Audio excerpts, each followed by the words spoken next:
আসসালামু আলাইকুম রহমতুল্লাহ। বিসমিল্লাহির রহমানির রহিম।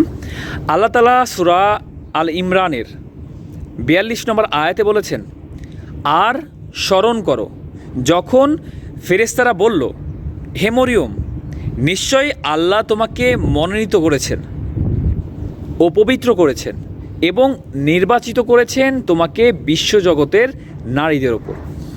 আল্লাহ তাআলা এখানে বলতেছেন যে আর স্মরণ করো যখন ফেরেশতারা বলল, হে মরিয়ম, নিশ্চয়ই আল্লাহ তোমাকে মনোনীত করেছেন ও পবিত্র করেছেন এবং নির্বাচিত করেছেন তোমাকে বিশ্বজগতের নারীদের ওপর।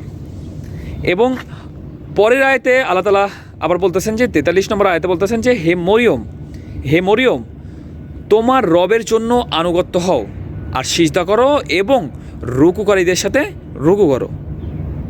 হে মরিয়ম, তোমরা তোমার রবের জন্য আনুগত্য হও আর সিজদা করো এবং রুকুকারীদের সাথে রুকু করো। আল্লাহ তাআলা আমাদের সবাইকে বোঝার মতো তৌফিক দান করুক এবং আল্লাহ রাসূলের মাধ্যমে যা কিছু আমাদের কাছে পাঠিয়েছে তা গ্রহণ করা এবং তারপরে আমল করা তৌফিক দান করুক। সবাই ৫ ওয়াক্ত নামাজ পড়বেন এবং আপনার আশেপাশে যারা রয়েছে, যারা নামাজ পড়ে না, হতে পারে আপনার পিতামাতা, আপনার সন্তান, আপনার স্ত্রী, আপনার ভাই বোন, আপনার পাড়া প্রতিবেশী, আপনার আত্মীয় স্বজন, আপনার বন্ধুবান্ধব যারা নামাজ পড়ে না, সবাইকে ৫ ওয়াক্ত নামাজের দাওয়াত দিন এবং সবাইকে ৫ ওয়াক্ত নামাজের মধ্যে নিয়ে চলে আসুন। আর এর প্রতিদান অবশ্যই একদিন আপনি পাবেন ইনশাআল্লাহ, যেদিন আপনি আল্লাহর সামনে দাঁড়াবেন।